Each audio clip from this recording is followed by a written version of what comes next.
पाकिस्तान में ऐसा काम हो रहा है प्रोस्थेटिक लिम्स का, ठीक है. And then I did some research on you. You are a ज़ैबिस student, a student of mechatronics from Zabis just a few years ago. बल्कि your Forbes में Asia में 30 under 30, and you're in the business of making prosthetic limbs and really मतलब changing the lives of the people who are suffering. तो walk me through, let's start from the beginning कि भाई एक Zabis का student इस line of work में आया कैसे? So the best part is before the Zabis as well. So I was fascinated by Marvels. So okay. I used to watch the series and everything. So it was always a dream कि यार because since Iron Man बनना था. Iron Man बनाना था. अच्छा बनना नहीं था, बनाना था. Of course, like वो बनने के लिए भी you have to do something, right? But उसके साथ साथ मुझे business भी करना था and social work भी करना था. So it's like really difficult कि आप social work भी करें, business भी करें and उसके साथ साथ technology भी होनी चाहिए. So that was something in my mind before the university. ठीक है. Then I did some research और मुझे पता चला कि दुनिया में जितने भी successful businesses owners हैं या entrepreneurs हैं, they have some technical background. So I thought कि यार कौन सी technology ऐसी होनी चाहिए जो कि मुझे सबका flavor they they.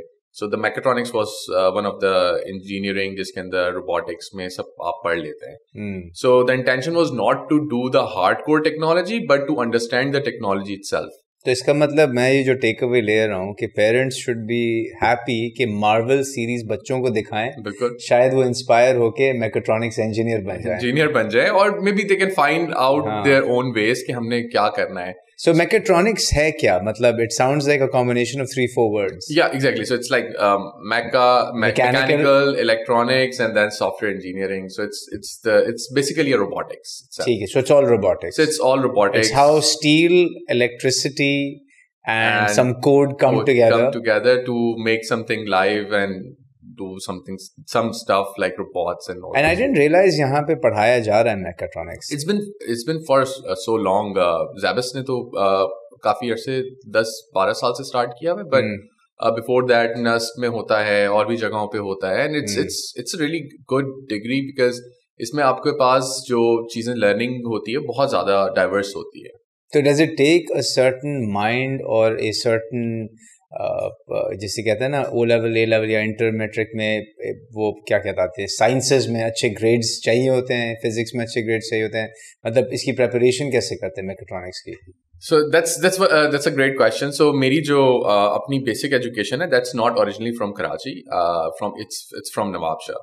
So it was like intermediate जो हम लोग कर रहे होते हैं वो वाले पूरे process से. So it was like really difficult for me to Zabis में वो भी mechatronics करना. हाँ, exactly. So वो बहुत challenging था, but again it's about your passion. Right. So मुझे याद है मेरे बैच में almost 45 students थे in the first year, but because it's very difficult program, तो हम सिर्फ 8 graduate हो सके, बाकी सब लोग Zabis से 8 graduate हो सके, जिसमें बहुत सारे ऐसे स्टूडेंट्स भी थे जो O levels, A levels उनका बैकग्राउंड था, they have a brilliant mind, straight A's लेकर आते थे, लेकिन they were not able to cope up with the education. Zabis में थोड़ा सा different था. Plus mechatronics में सबसे मुश्किल चीज़ ये थी कि you have to switch your hats every time when you go to another class. So आप मैकेनिकल पढ़ रहे हैं, अचानक से आपको कहते हैं कि नेक्स्ट क्लास प्रोग्रामिंग की है या इलेक्ट्रॉनिक्स की है. So अगर मैकेनिक्स के अंदर आई इनर्शिया को रिप्रेजेंट करता है और आपको एक फार्मूला याद करना पड़ता है, तो आप जैसे ही इलेक्ट्रॉनिक्स की क्लास में जाते हैं तो वो जो आई है वो कन्वर्ट हो जाता है, वो करंट में कन्वर्ट हो जाता है. So and sometimes you have to give 2 papers in a day.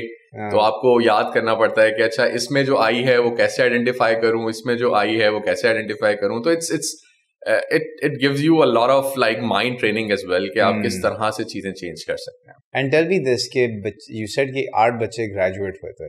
How many started in Zabis with you in mechatronics? So yeah, so 43 started. So in my 40, section 43 started and only 8 got graduated. Pakistan में कितने होंगे mechatronics engineers?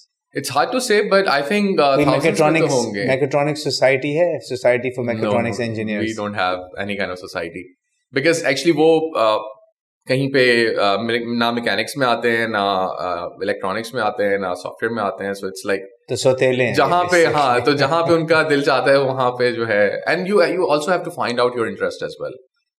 But this is very interesting. So only in a couple of thousand in पूरे मुल्क में, तो how do they find jobs? मतलब employment so that's why जितने भी मेरे बैचमेट्स हैं वो खैर वो तो बहुत कम ही है, लेकिन उसके अलावा जितने भी सीनियर्स हैं और जूनियर्स हैं, they all are in Germany or in any other part of the world, क्योंकि यहाँ पे इंडस्ट्रीज है नहीं और यहाँ पे जॉब्स नहीं है. Plus mechatronics is a job जहाँ पे आपको प्रोडक्शन मैनेज करनी होती है, चीज़ें डिज़ाइन करनी होती हैं फ्रॉम द इनिशियल फेज.